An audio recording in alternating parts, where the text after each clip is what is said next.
আমি অসুস্থ হওয়ার কারণ হলো ডাক্তার আমানত খান হসপিটালে গিয়েছিলাম আমি চিকিৎসা করার জন্য। আমার ছিল লিভারের সমস্যা, বুকের নিচে গাইতে রাখত।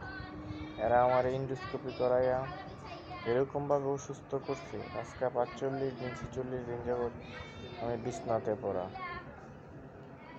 এন্ডোস্কোপি অবিলম্বে বাংলাদেশ সরকারের কাছে আমার আকুল আবেদন, বাংলাদেশ সরকার যেন এন্ডোস্কোপি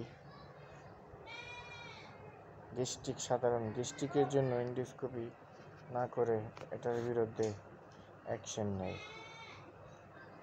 আর আমি এখন মৃত্যুর সাথে পাঞ্জা লড়ছি এন্ডোস্কোপি করায় এসে।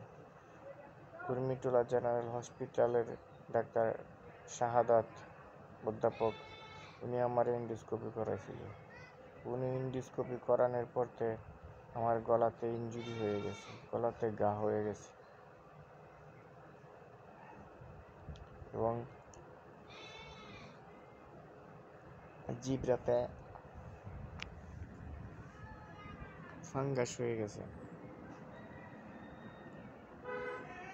আমি যদি কোনো কারণবশত মারা যাই, তার জন্য ডাক্তার শাহাদাত দায়ী থাকবে।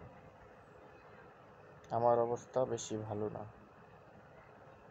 আমি বাংলাদেশ সরকারের কাছে আকুল আবেদন জানাই, অবিলম্বে বাংলাদেশ সরকার যেন এন্ডোস্কোপি বন্ধ করে এবং প্রেসক্রিপশনগুলো আমি সবগুলো রেকর্ড করে একসাথে ভিডিও দেব ইউটিউবে বা ফেসবুকে।